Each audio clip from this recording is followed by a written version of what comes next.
It surrounds forever will be.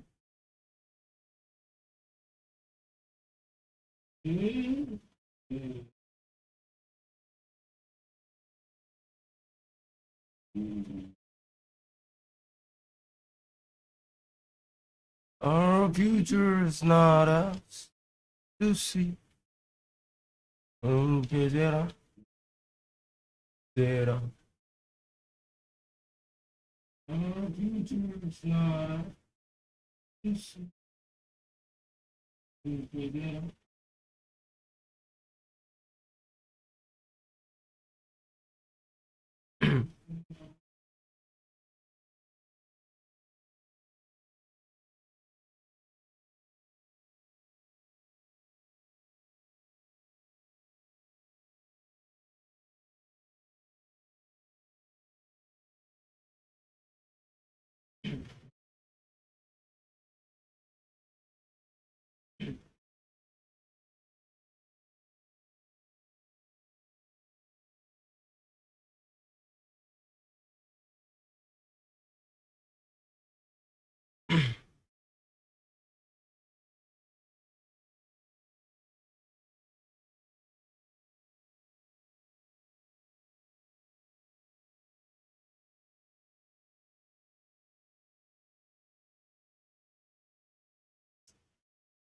Sekali.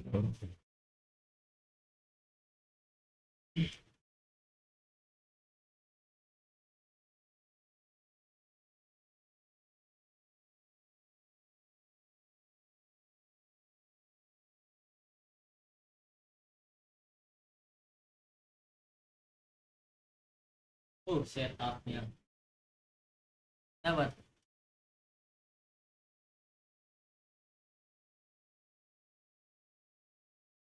Mana?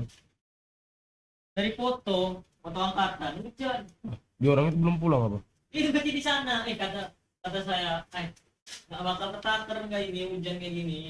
Berarti belum jadi foto. Udah sesi satu Kau udah. baru foto bersama dulu ya kayak gini hujan kayak gini. Mending kalau gerimis terang oke lah ya, masih ada gambaran untuk bisa dilanjutin. Gila. Kalau udah gerimis gelap fotoku sampai jam 12. Siang paling berhenti.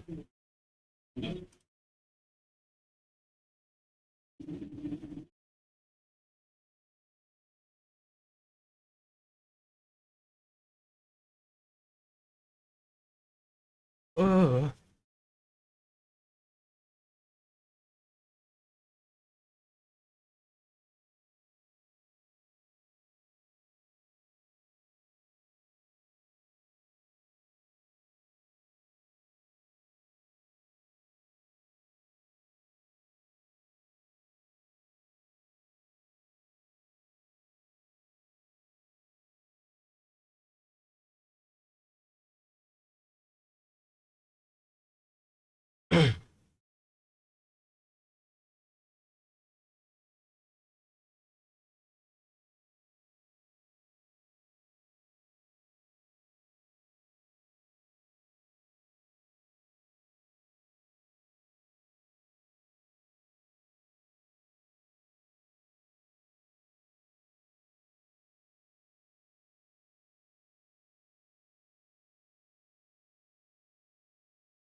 No, no.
Goblok anjing. Apa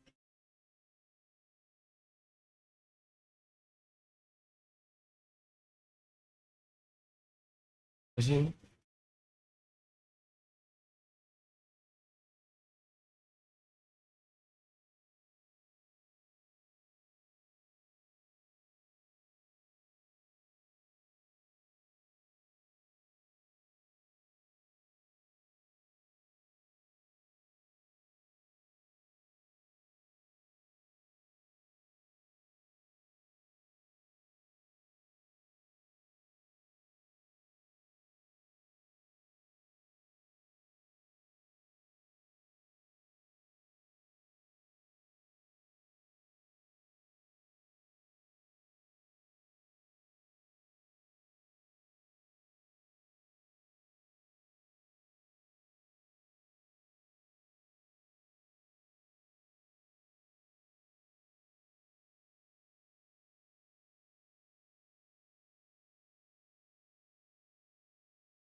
Eh,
Uh.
Kan ba dada?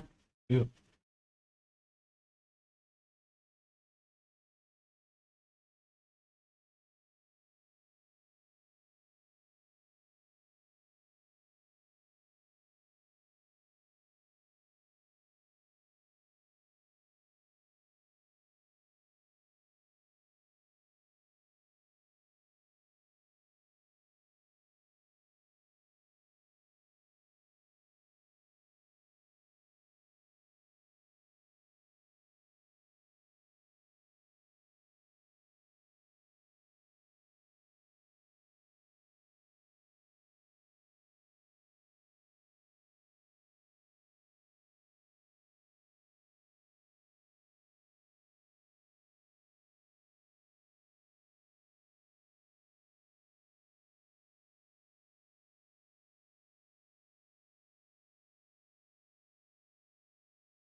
Before I begin this new episode of WoW, I want to give a big apology to everyone watching the series for not uploading as frequently as many of you would like. My schedule has been extremely busy, to the point that even I spend less time with family as I should. And I don't want to release episodes unless they have proper storyline, full editing effort, and complete details showing exactly how every piece of gold was earned for each recent item. Everything you're about to see in the episode was actually recorded over a month ago, even more, but without enough free time to properly edit it.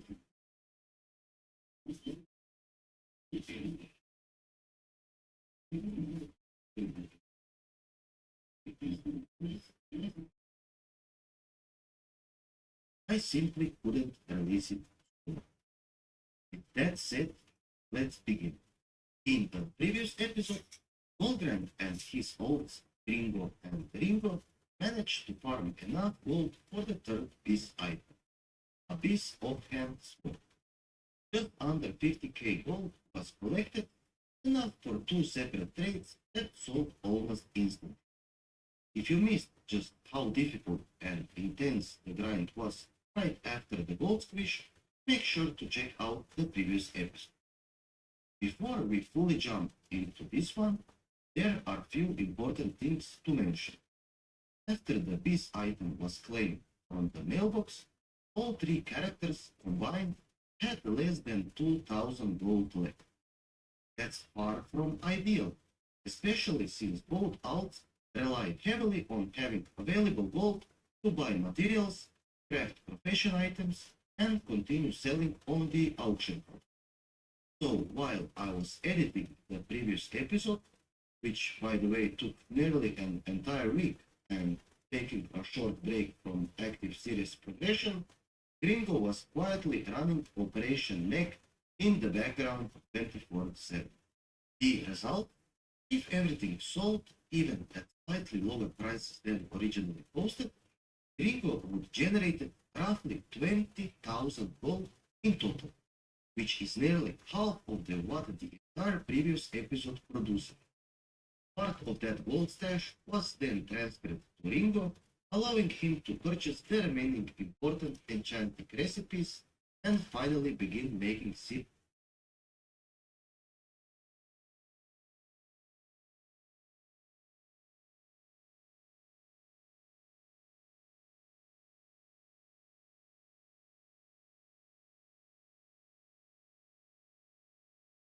Cara running step terus-terusan, hari dapat 5K.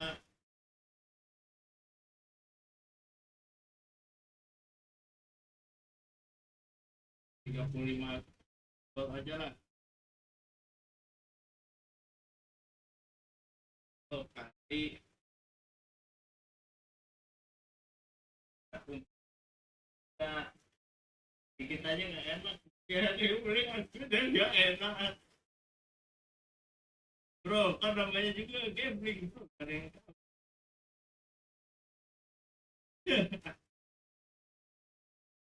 Ya, kalau gitu untung mati. Ya, udah terlalu.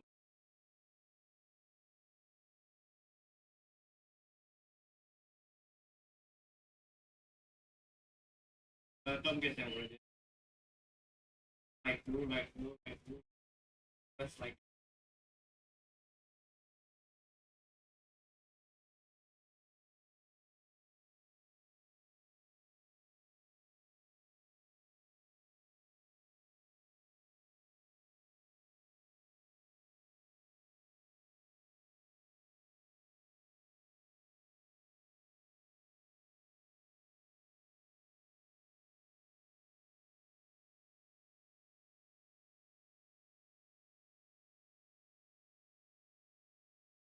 Mana?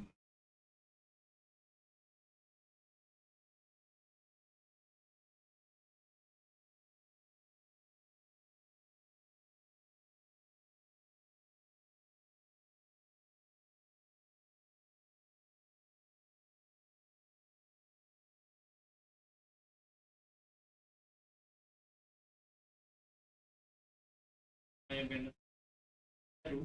Ya, ada. Ini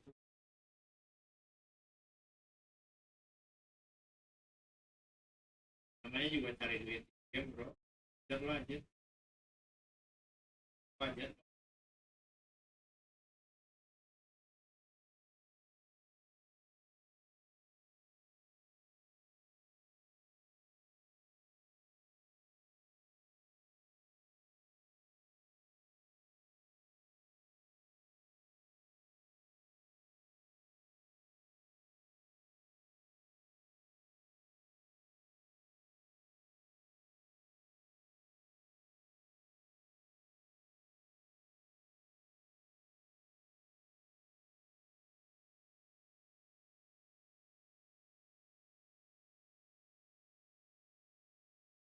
Kalau kalian mau nanya soal magi boleh guys, magi boleh.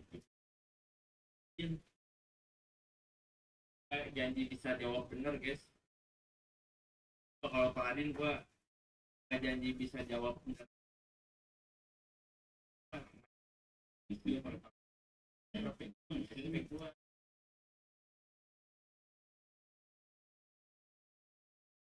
dua. Dan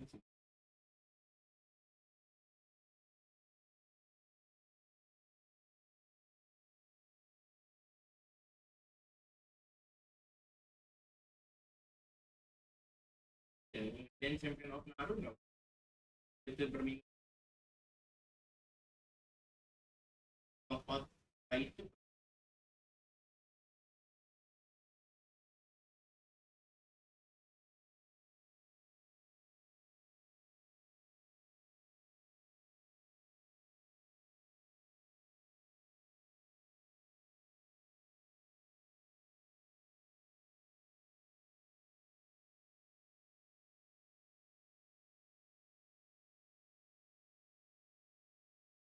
nah,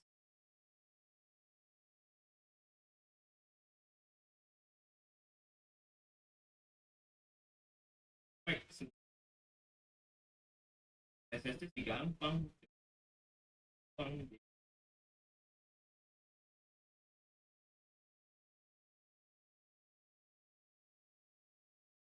hanya yang mana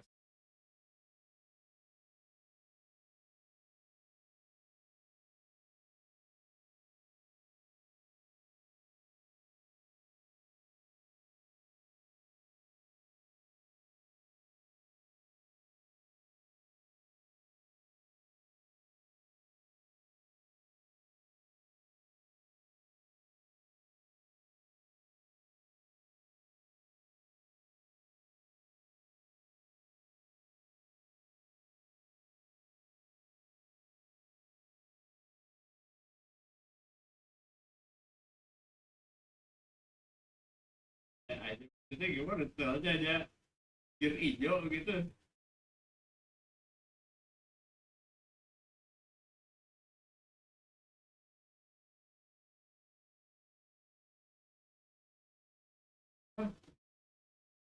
ih 2% loh kayak gitu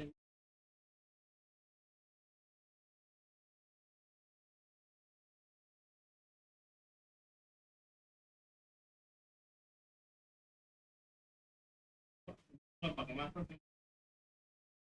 paling manual ntar gua bikin makronya coba ya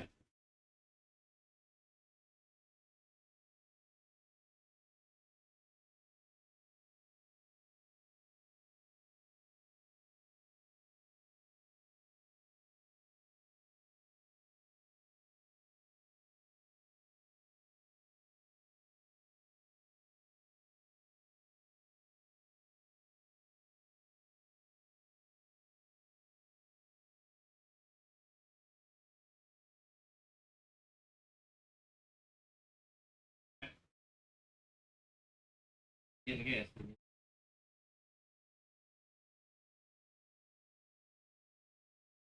kayak metro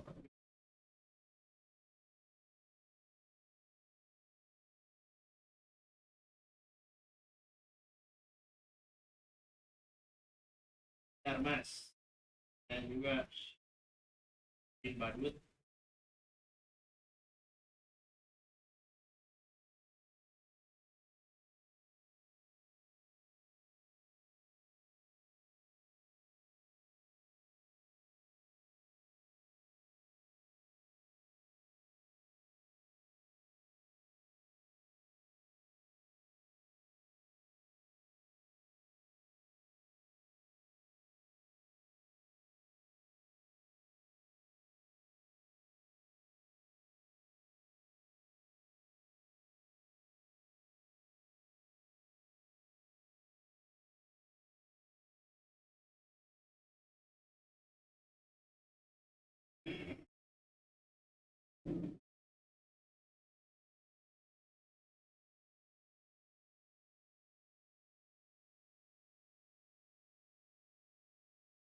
mas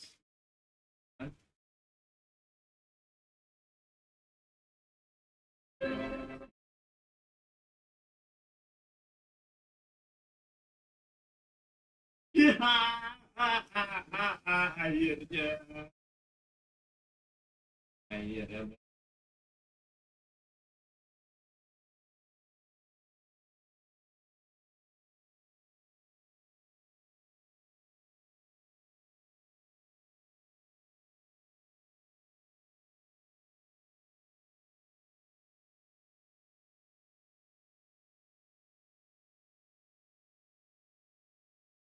Nggak kepencet makro gue lupa biasa ini guys aja biasa pakai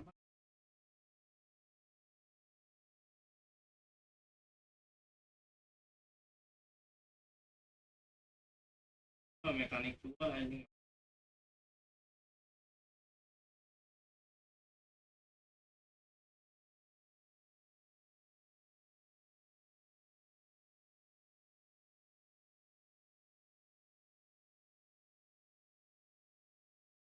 Panjang ganji.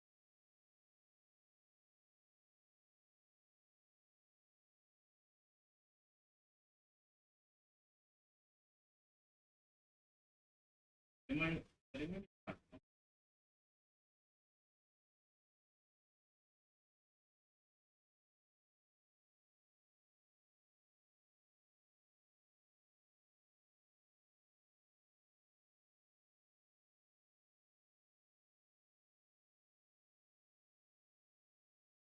Tidak mati lagi. Nah ini bro.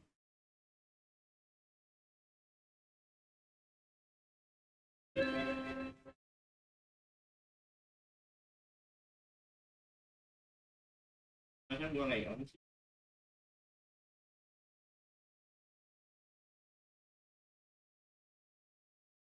Layout aja anjir.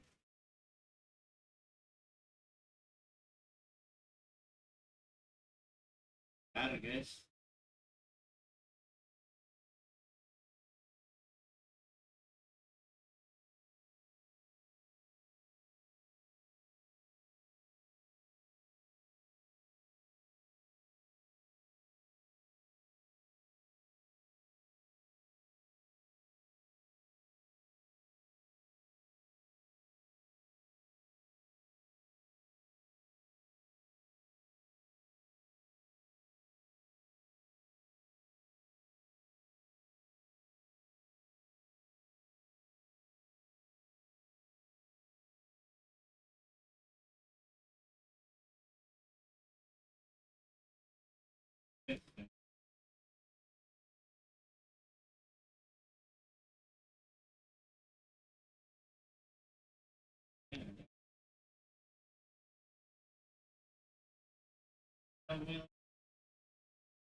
And then he's fucking yeah. But it's pretty convenient. Does not taste like some. I was just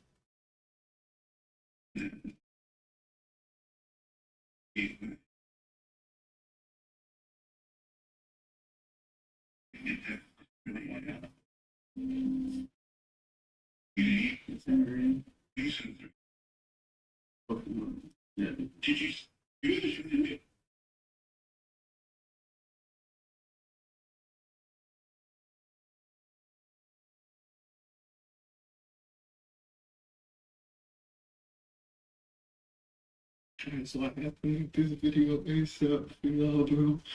And it's to have it back up. Yourself in offline, bro. That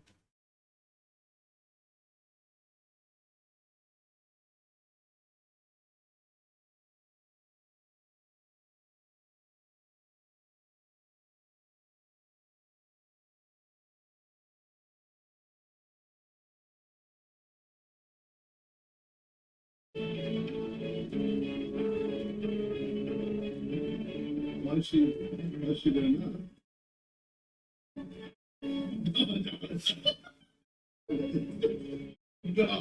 No, no, no. I wasn't with both of them. Oh, bro. That's what I was tired.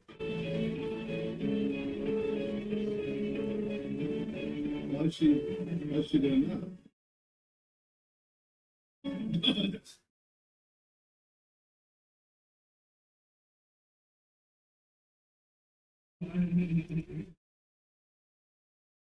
Tapi ano, masih tidak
was recently affected by the layoffs made by Atlassian, and I wanted to take some time out to reflect on the time that I spent working for Atlassian. I worked there for about 8 years. During that time, I built a lot of things, and I wanted to talk about what I built, mainly the things that I personally found interesting or that I'm proud of. I hope that this video will be useful or helpful to someone who perhaps is or was in the same situation as me, and maybe it'll give them some inspiration in terms of how they can tackle the same things that I did or something similar, and perhaps avoid some of the mistakes that I've made. I also might talk about non-technical parts of my experience at Atlassian, although most of it will be technical.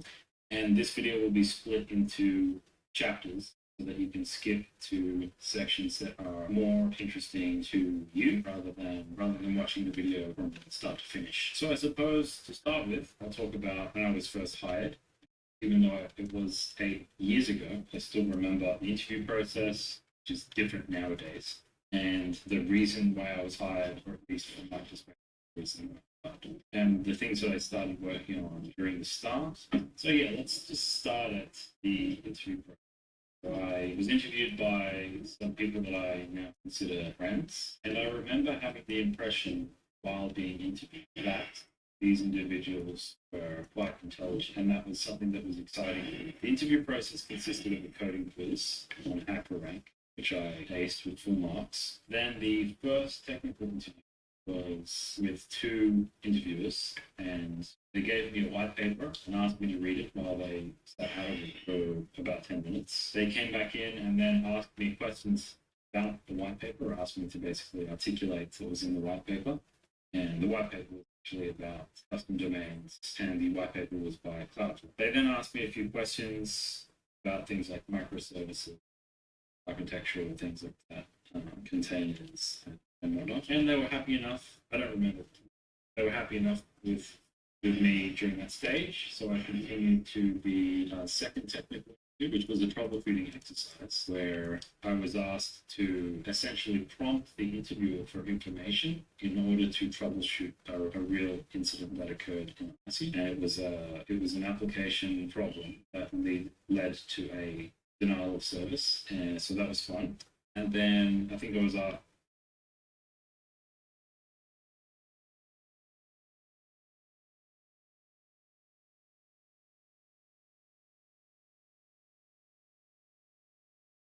something about how latency-based DNS works, and my answer was not accurate, but perhaps acceptable. I thought about it from the first principle.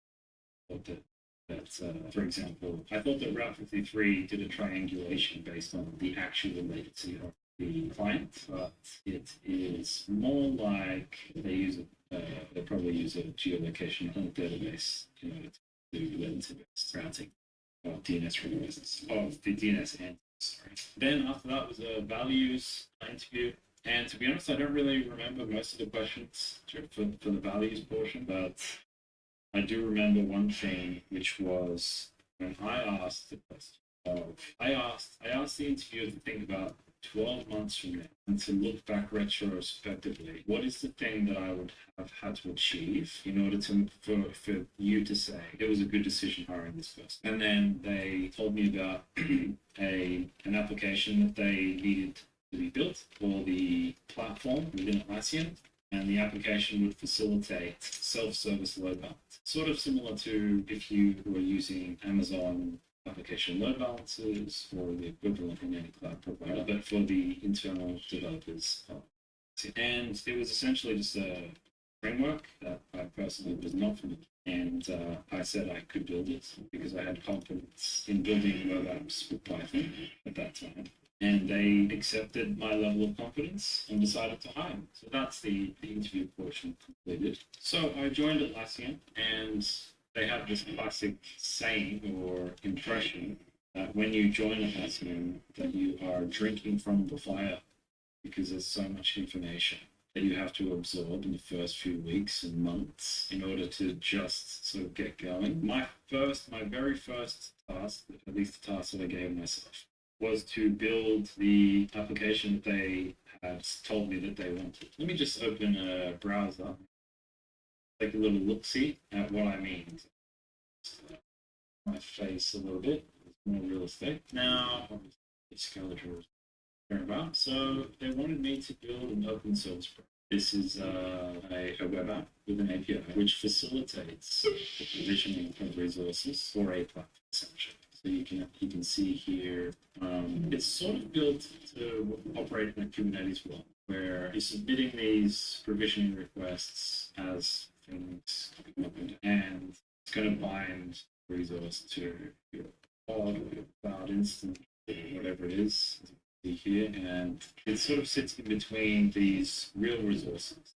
So you might provision something like a database, and then you get MySQL. So you get something that's SQL, but that's abstracted away for your internal developments. Anyhow, the spec is here on GitHub. You can take a look at it. It goes into like, for example, the catalog.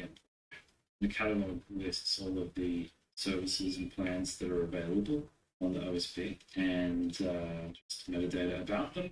And you might say query the service broker and then display some of the metadata in your, maybe you've got a console like the Amazon console, but maybe you've got something like that internally where developers can click and provision things. In the Atlassian case, it was all through configuration files that were committed to version control, and then those would be uploaded uploaded from a build server to deploy service. But yeah, so you might have other APIs like provisioning here, so put, patch for updating, delete. So you would just basically go ahead and implement this. Right?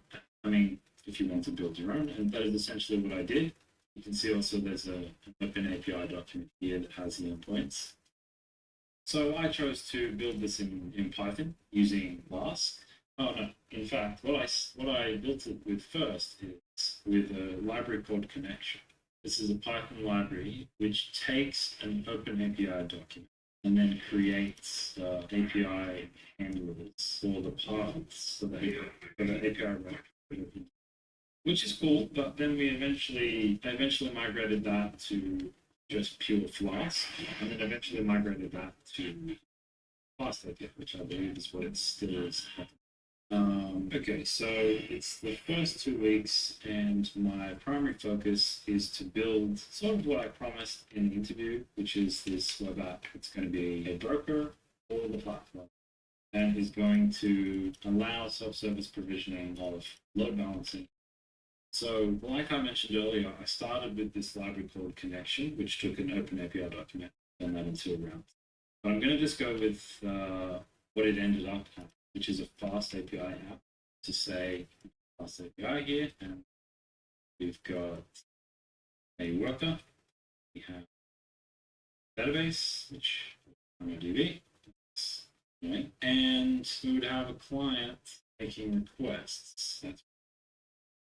The client would say, hey, please provision something for me. And the web worker wouldn't do it itself. It would actually send that over SQS. It would drop the task details. And the worker would then handle it. So what does a provisioning task actually look like?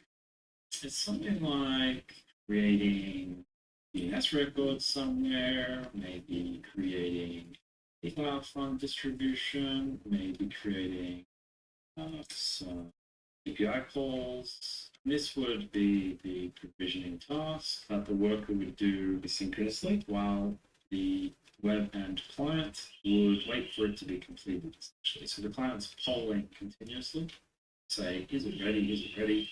When it is completed, the worker writes it to the database, the observer checks the status, and response saying, yes, it's finished. Or it will say that something went wrong and there was an error. So then we can sort of calculate this as the open service broker that I built. Pretty strict.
think I knew what we were making as we were developing WoW.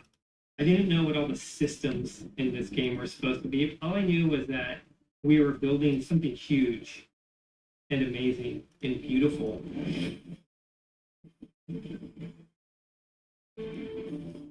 When I was hired onto the World of Warcraft team, I think it was under the title of 3D artist.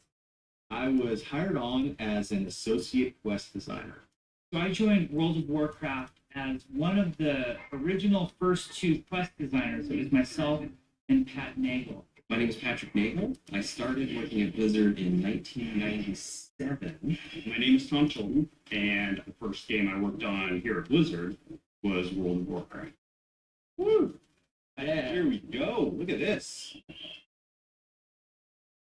Onyxia by the end of the play session. Yeah, we got this. Do I need to go back? Vaguely remember.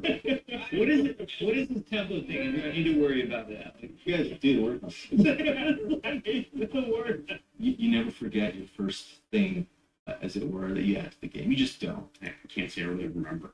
The first quest I made was Kobold Camp Cleanup. Bingle's lost tools, or I believe it's called Bingle's Missing Supplies. I feel like, man, I really should have remembered that. so the very first thing that I worked on and added to the game was some of the earliest quests in Westfall. We had a few things in game. They were like these really old buildings that somebody else had built, and it almost looked like they had just pulled them out of Warcraft 3. And so I started working on the Gold Shire. You deliver some mail to a sheriff. So that's what we're doing right Are you reading the note that Marshall McBride gives you? now. I think I wrote it. You probably did. Probably in all caps with crayon. The way that we went about it was interesting and very naive, because we didn't know what we were really making then. We had an idea of what we wanted to make, but the reality would become clear as we got into alpha. That was the way some of the development on that project went. But the team was just so into everything that we were doing. We were so passionate about it that sometimes you would just come up with an idea, and you thought it was great, and you would just do it. Working on a lot of different things at the same time was, of course, a challenge too. There were the talents, there was the class design, there was the auction house, there was PvP, there was like a lot of different stuff going on at once. I think it was the first time I've seen a group of human beings so singularly motivated and passionate about anything in my life. I think they really just wanted to make a massively multiplayer role-playing game that they wanted to play. And I mean, that's what I got, from it. And that's why I wanted to join. You guys remember when we had to do these quests? I literally freaked about this because I was like, it was one of my first must do this. And I'm like freaking out. And I'm like, it's gotta be amazing. So like, I'm gonna name this guy something awesome. Isengard. Everybody's planning. We are planning our WoW class experience. And so we're trying to decide, do we want to be Horde or Alliance? I was always the main tank. My wife was the main healer. Do we want to do that again, or do we want to switch it up? Ironically enough, I go through some of the same considerations about what sort of class to play. And all those same questions that were bubbling around in my head 15 years ago are bubbling in my head again, and there doesn't feel like there's an absolutely right answer, which is probably a good sign. Yeah, I mean, I would love to go through the Dead Mines with them as well. I mean, it was I think it was the first dungeon we ever made. It had a great story. We're here waiting for you. You're in the dungeon. Yes. Oh, wait. Well, no, we have to tell. Okay, yeah. Oh, Jeff's going. Oh, I went the wrong way. How did people ever figure this out? It's kind of bittersweet to think about playing the game again because there was something so special when it launched, and I can only hope that as I play it again, it can reignite that sense of exploration and discovery and the sense of the unknown.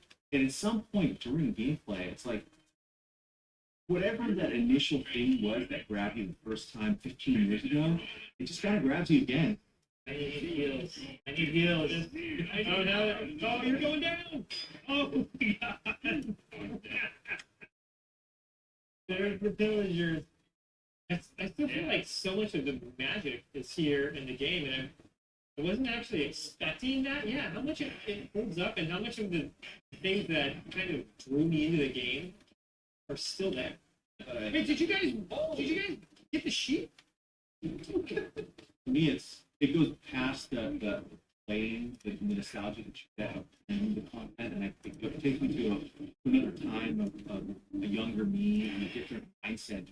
I remember during development the first time that I took a Griffin, and I'll never forget that experience of realizing that everything that I was flying over was real and connected, and it was this world for me to explore. I go back to a quote from Chris Metzen. Chris always said that the main character of World of Warcraft is the world. Something that WoW Classic had that was so important to the original experience was sense of world. Yeah. You had to run everywhere, so it really made you think about travel and pacing. One of the reasons WoW is so successful is that the world itself really draws you in. There's so much character, especially in those early zones. There was so much creative energy and passion that it made up for some of the inexperience sometimes. Everybody on the team so ardently desired to create the coolest possible thing that they could. And every day we went into work, poured our heart and souls into the project. And I think that's the reason it came together and into the game that it is today. It's such a degree of fidelity that, like, millions of people could potentially, many millions of people could potentially come and play this thing that, really changed us as developers, changed us as a company. Really said there's going to be a bunch of people who've never played World of Warcraft before. They're going to get to experience pretty much what somebody a generation before them did and have that magical moment. I mean, I think we should keep it hard like this, and if people want to do it, it's really a really fun way to play WoW. I think there's something to be said for WoW again, which is something that we don't get in our lives on a normal basis. I think that's a special and exceedingly rare thing to be able to do, and I think that WoW Classic gives those people that opportunity to experience again what home feels like.